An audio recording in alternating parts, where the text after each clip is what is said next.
अगर मैं आपसे पूछूं कि दुनिया में आपको सबसे ज़्यादा प्यार कौन करता है तो वह यकीनन है कि आपकी ज़ुबान पर सिर्फ एक ही लफ्ज़ आएगा, वो मेरी माँ है। क्योंकि माँ से ज़्यादा कोई प्यार नहीं कर सकता है, ये मिसाल शुरू कर दी जाती है। लेकिन आज की इस जो घटना है, उस घटना को सुनकर शायद आप यकीन आपकी माँ के ऊपर से प्यार जो उठ जाएगा, भरोसा। क्योंकि एक माँ जिसने अपने बेटे को बच्चे की तरह पाल पोस कर बड़ा करती है और जवान किया और उसकी शादी कर दी, और शादी को अब 1 साल हुआ था और माँ अपने ही बेटे को जो शादीशुदा था और उसका एक छोटा सी नन्ही सी 19 दिन की एक बच्ची थी और उसी बेटे की मौत के घाट उतार देती है और साथ में उसकी पत्नी को भी मार देती है और दोनों की हत्या कर खुद ही पुलिस को फ़ोन कर देती है। लेकिन सवाल यह आखिर है कि एक माँ इतनी बेरहमी से, इतनी दरिंदगी तरीके से क्यों बन गई? बेटे ने ऐसी कौन सी गलती कर दी? क्या जुर्म था? जब उस बेटे की पूरी कहानी शुरू से आप जानेंगे तो आप फैसला करने पर मजबूर हो जाएंगे, क्या भला एक माँ कैसे कर सकती है? तो चलिए चलते हैं और जानते हैं पूरे घटनाक्रम को शुरू से लेकर आखिरी तक। आखिर ये घटना को कैसे एक माँ ने अपने बेटों को मारकर अंजाम। तो आदाब, नमस्कार, सत श्री अकाल, जय हिंद दोस्तों, आप सभी का स्वागत है फिर से एक नई कहानी में। तो वीडियो को लाइक करके चैनल को सब्सक्राइब कर लीजिएगा। जितने भी दोस्त वीडियो को देख रहे हैं, कहाँ से देख रहे हैं, कमेंट बॉक्स में अपना कमेंट और अपनी सिटी का नाम जरूर लें ताकि अगली वीडियो में आपका नाम और आपकी सिटी का नाम हम ले सकूँ। मैं छोटू भैया आज की जो सच्ची घटना मैं आपको सुनाने जा रहा हूँ, ये सच्ची घटना है वह उत्तर प्रदेश के आगरा की, जहाँ पर ताजमहल बना हुआ है और वहीं का एक साहिबगंज थाना है और उसी थाने के अंतर्गत एक इलाका पड़ता है और अमरपाड़ा इलाका। वहीं का रहने वाला एक विनय ने जो अपनी पत्नी डाली के साथ रहता था। विनय की उम्र 25 साल थी और डाली के साथ उसकी शादी 2024 में की थी और 17 फरवरी को हुई थी। शादी को इतना टाइम हो चुका था कि आज वह 19 दिन के पहले जो विनय है उसकी एक बच्ची हुई थी जो महज अभी 19 दिन की थी। विनय अपनी जॉइंट फैमिली में रहता था और विनय का एक बड़ा भाई था और उसके एक छोटा भाई था और एक बहन होती है। और विनय की मां और विनय के पिता की 3 साल पहले मौत हो चुकी थी और विनय एक कारखाना में काम करता था जहां पर सब भाई मिलकर काम करते थे। पर वो तोड़ियां और गिलेट की तोड़ा वगैरह की बनाते थे और सब कुछ ऐसा ही चल रहा होता है। लेकिन एक बीते 17 साल की शहगाज पुलिस के बाद एक फ़ोन आता है और दूसरी तरफ से पुलिस को खबर मिलती है कि जो अमपाड़ा होता है और इस इलाके में 2 लोगों की मौत हो गई है। जैसे ही पुलिस को यह खबर मिलती है तो पुलिस मौके पर पहुंचती है और उस घर में पहुंचती है। जब घर के अंदर जाकर देखती है तो वहीं पर परिवार के लोग रो रहे होते हैं और एक शख्स मतलब जो लड़का बेड पर पड़ा हुआ था और साथ में उसकी पत्नी बेड पर पड़ी हुई थी और पास में ही एक झूला जो होता है उसी में झूले के पास एक बच्ची रखी हुई थी और वो महज हुए 19 दिन की बच्ची रो रही थी और परिवार में रोना पीटना पड़ा था और पुलिस चप्पा चप्पा छान कर चेक करती है। जो पति पत्नी है दोनों की मौत हो चुकी थी। अब जो परिवार के जो लोग, क्योंकि वहीं पर माँ और बड़ा भाई बहन सब रहते थे और सब परिवार पूछा जाता है और भाई का क्या हुआ, वो लोग बोलते हैं कि इन लोगों ने खुद को मतलब समाप्त कर लिया है और यह पड़ा हुआ है लड्डू। इन लोगों ने लड्डू खाया और लड्डू में कोई ऐसी चीज़ मिली थी जिससे मामला ख़त्म हो गया। अब पुलिस दोनों की बॉडी को उठाती है और पोस्टमार्टम के लिए भेज देती है और वहीं पर पुलिस को एक लड्डू भी मिलता है। उस लड्डू के अंदर कोई जहरीली चीज़ थी। पुलिस उसको भी फॉरेंसिक मतलब टीम को दे दिया जाता है कि पता चल सके कि आखिरकार इसके अंदर क्या है। पोस्टमार्टम रिपोर्ट आती है और पता चलता है कि जहरीली चीज़ खाने से यह सब कुछ हुआ है। पुलिस को यही लग रहा था कि दोनों जो पति पत्नी ने पर मतलब दोनों की टेंशन की वजह से या फिर हो सकता कोई इनकी टेंशन वगैरह पहले से रहा हो, इसकी वजह से ऐसा काम किया हो। लेकिन पुलिस को यह समझ में नहीं आ रहा था कि 19 दिन पहले विनय की एक लड़की हुई। विनय ने तमाम लड्डू वगैरह बंटवाए और बहुत ज़्यादा खुश था विनय और जो विनय ऐसा कैसे कर सकता है या किसी के दबाव में किया, मगर पुलिस ऐसा क्लू कुछ नहीं मिलता है। पत्नी ऐसे कैसे कर सकती है? अपनी बच्ची को कैसे छोड़कर कोई माँ नहीं जाती है, कोई पिता नहीं जाता है और वह भी 19 दिन की बच्ची को। तो पुलिस यह बात समझ में नहीं आती, ना उसको पच रही थी और इसीलिए पुलिस अड़ोसी पड़ोसियों से पूछताछ करती है तो पुलिस को जो पता चलता है तो 2 दिन पहले ही विनय का झगड़ा अपने भाइयों से हुआ था, राम और टीटू।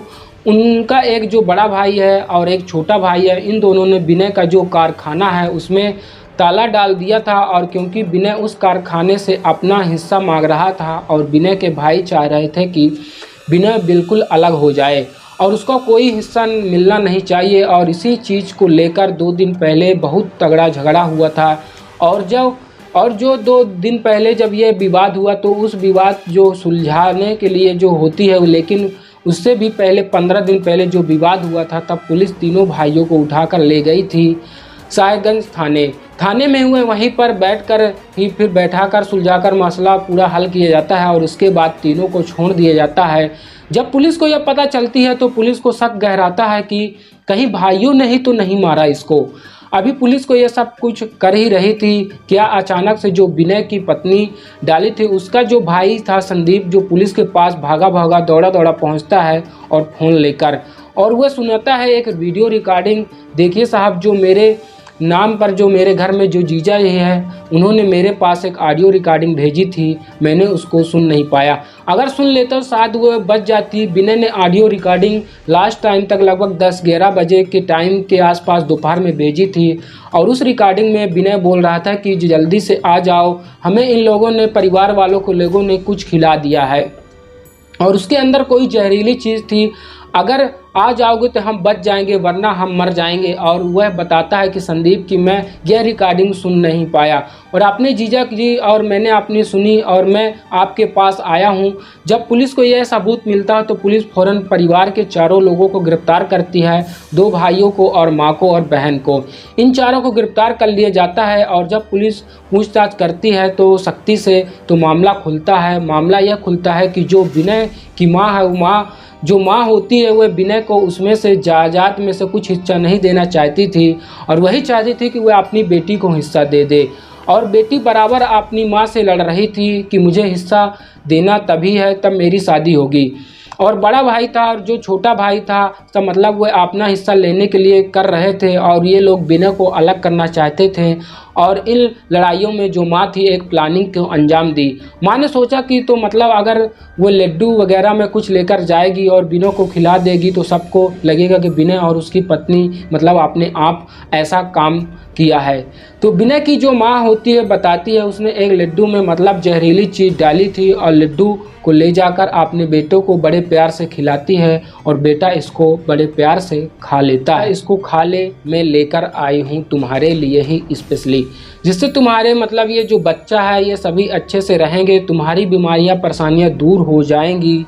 आज जो एक माँ अपने बेटों को लड्डू देती है तो भाई कोई भी बेटा हो यह सही सोचा है कि माँ है, मेरी माँ तो माँ होती है, नहीं मार सकती है, माँ तो मुझसे बेकसूर प्यार करती है। और जब वह लड्डू बेटा को लेता है और बेटा खाता है तो अपनी जो पत्नी को भी खिलाता है और कुछ देर के बाद वे दोनों ज़मीन पर गिर जाते हैं और माँ मतलब बाहर आ जाती है और बोलती है कि बेटा गेट बंद कर लो।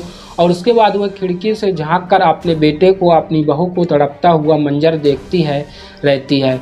घंटों तक दोनों तड़प रहे होते हैं और वहीं पर जो पड़े तड़प कर वह ख़त्म हो जाते हैं और माँ ने ऐसी घटना को अंजाम दिया। और इस घटना में शामिल दोनों भाई भी थे और बेटी भी थी और माँ भी थी। इन चारों ने इस घटना को अंजाम दिया और पुलिस चारों को उठाकर जेल भेज देती है। लेकिन जब घटना का खुलासा होता है तो पूरे इलाके में दहशत का माहौल बन जाता है और किसी को यकीन नहीं था कि भला एक सगी माँ ने ऐसी घटना को कैसे अंजाम दे दिया। और यह प्रॉपर्टी का चक्कर था, पूरा मसला था, सिर्फ छोटे से जायदाद और पैसे के चक्कर में एक माँ हैवान बन गई। लेकिन यह कोई पहली इकलौती घटना नहीं है, इस टाइम पर बहुत सारी घटनाएं बहुत ज़्यादा चल रही होती हैं इस तरह की। सबसे अच्छा यह है कि अगर आपको कोई कुछ दे रहा है तो आप ले लें, आप लड़े झगड़े नहीं। अगर विनय नहीं लड़ता नहीं झगड़ता तो चला जाता है यहाँ से सोच कर कि उसकी माँ भगा रही है, तो शायद विनय की जो जान होती है उसकी बच जाती है। अगर वह माँ यही सोचती उसका भाई तो उम्र हो गई है लड़की की, मैं बराबर से हिस्सा कर देती हूँ, तो अगर यह माँ यह सोच लेती तो बराबर हिस्से कर देती तो अपनी बेटी से ज़्यादा लालच के चक्कर में न फंसती तो सब जिंदगी अच्छे से गुजार रहे होते। विनय भी और विनय की 19 दिन की जो बच्ची है जो उसकी माँ है, उसके दोनों बेटे और बेटियां फ़िलहाल ये सब जेल चले गए और विनय अपनी दुनिया को छोड़कर चला गया। और उसकी पत्नी 19 साल की जो होती है बच्ची बचती है, अनाथ हो गई। तो प्रॉपर्टी में सबकी ज़िंदगियां खराब हो जाती हैं और कोई भी प्रॉपर्टी को पैसा के लेकर नहीं जा सकता। जब खाली हाथ जाते हैं तो सबको पता चलता है कि, लेकिन मानता कोई नहीं है। आप इस घटना को क्या बोलना चाहते हैं? कमेंट बॉक्स खुला हुआ है, ज़रूर बताइएगा। इस घटनाक्रम को सुनाना, इस पूरे मंजर को सुनाना, बताना किसी के दिल को आहत पहुंचाना नहीं, किसी के दिल को ठेस पहुंचाना नहीं, बल्कि आपको जागरूक करना है, आपको सचेत करना है। इस तरह की जो घटनाएं हैं आसपास आज की डेट में सबसे ज़्यादा घटित हो रही है प्रॉपर्टी को लेकर। तो इसीलिए इससे आप सचेत रहें, जागरूक रहें और आपस में सलाह मशवरा करके अच्छे से हल निकालें, ताकि इस तरह की घटनाएं कहीं भी अंजाम ना हो। आप सुरक्षित रहें, स्वच्छ रहें, अच्छे रहें। चलिए दोस्तों, मिलते हैं फिर से एक नई कहानी नए अंदाज के साथ। तब तक के लिए जय हिंद, जय भारत।